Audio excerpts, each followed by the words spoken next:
Cette vidéo aujourd'hui vous est proposée par les applications Victoria Real Estate Dubai et Victoria Direct Owner. Deux applications à avoir absolument dans vos téléphones, donc Google Store, Play Store ou Apple Store, si vous souhaitez faire un investissement à Dubaï. Voilà, c'est très important et je remercie Victoria de son support pour cette vidéo. Allez, c'est parti, on commence tout de suite.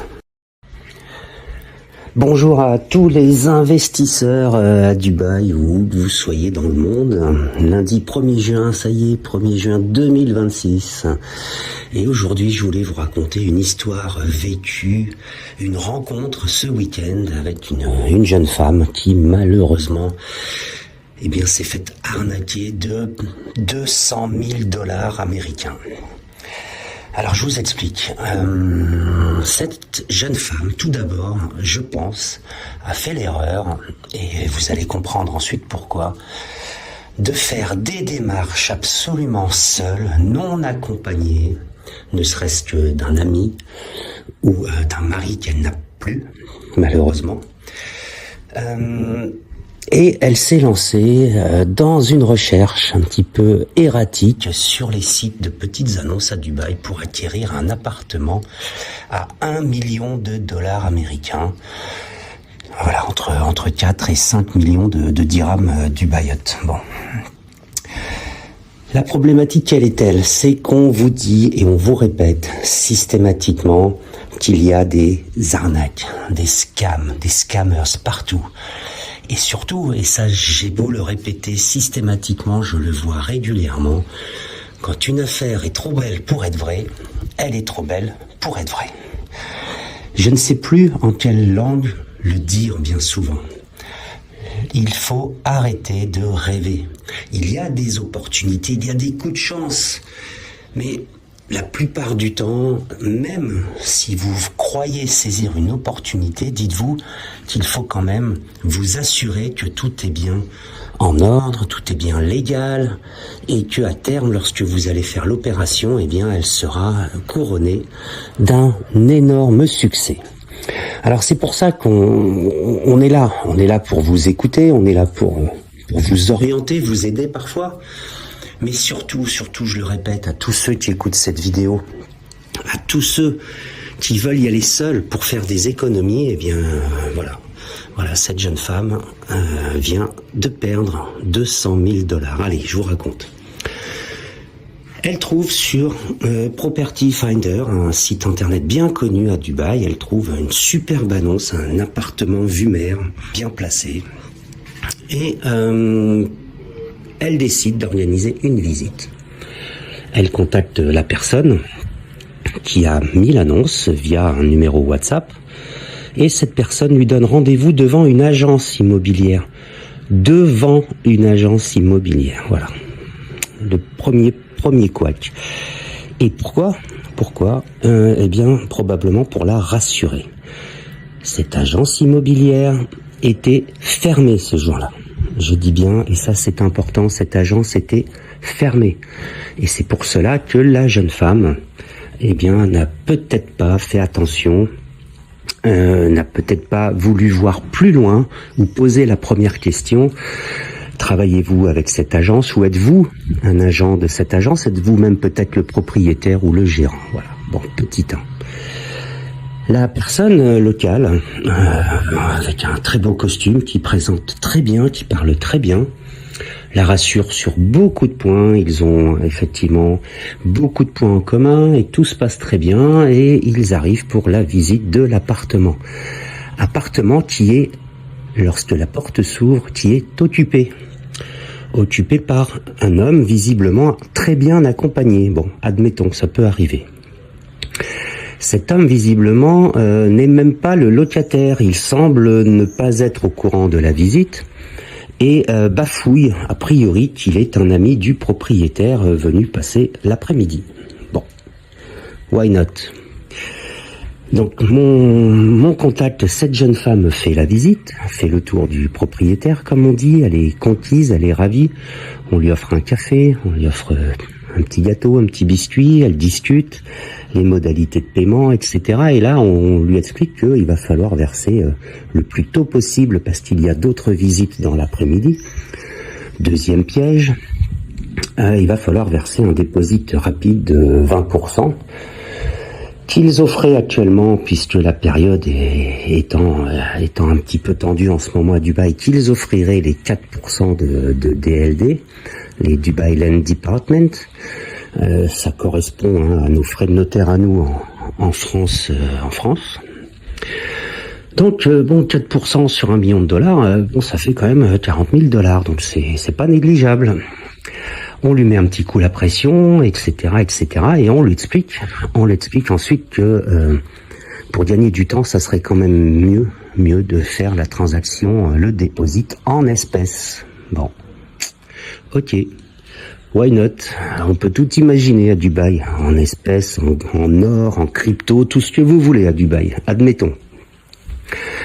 Donc les voilà partis direction la banque de la jeune fille où elle avait sur ses comptes le $1 million en équivalent dirham, aucun problème, HSBC, avec un taux de rémunération supérieur à 3% l'an, donc une très belle rémunération par ailleurs, en tout cas pour ceux qui connaissent la rémunération des banques en Europe.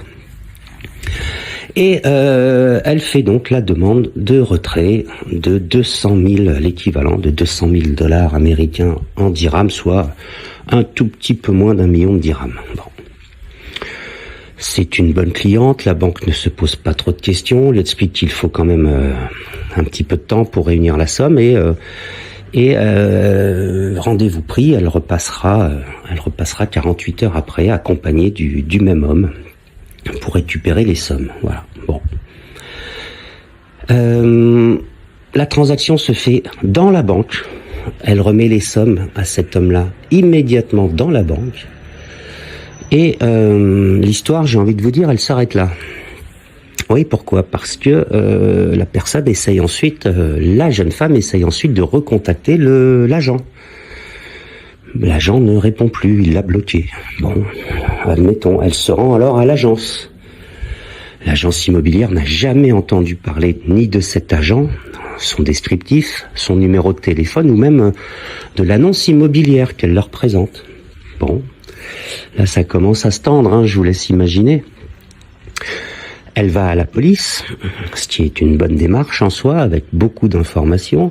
Et avec la police, ils se rendent à nouveau à l'appartement qu'elle a visité. Voilà.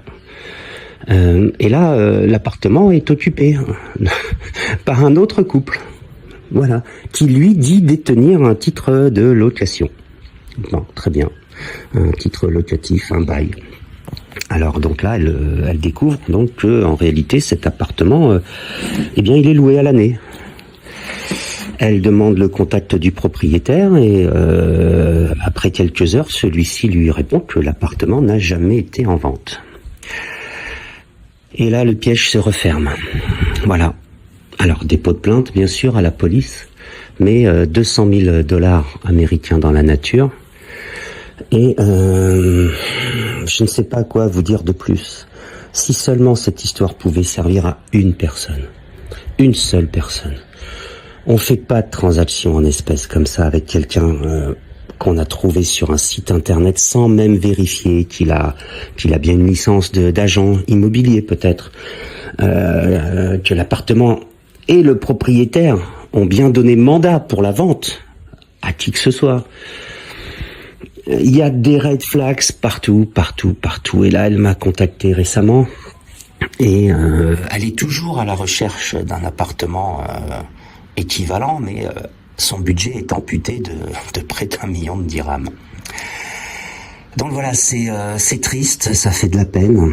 Il y a quelqu'un dans la nature avec $200 000 qui sera probablement arrêté, j'ai envie de le croire. Dubaï est plutôt efficace, en ce sens, la police est plutôt efficace, donc qu'est-ce qu'il aura fait de l'argent entre-temps, je l'ignore. Moi, il y a une seule chose sur laquelle je voulais vous interpeller, c'est que ça n'arrive pas qu'aux autres.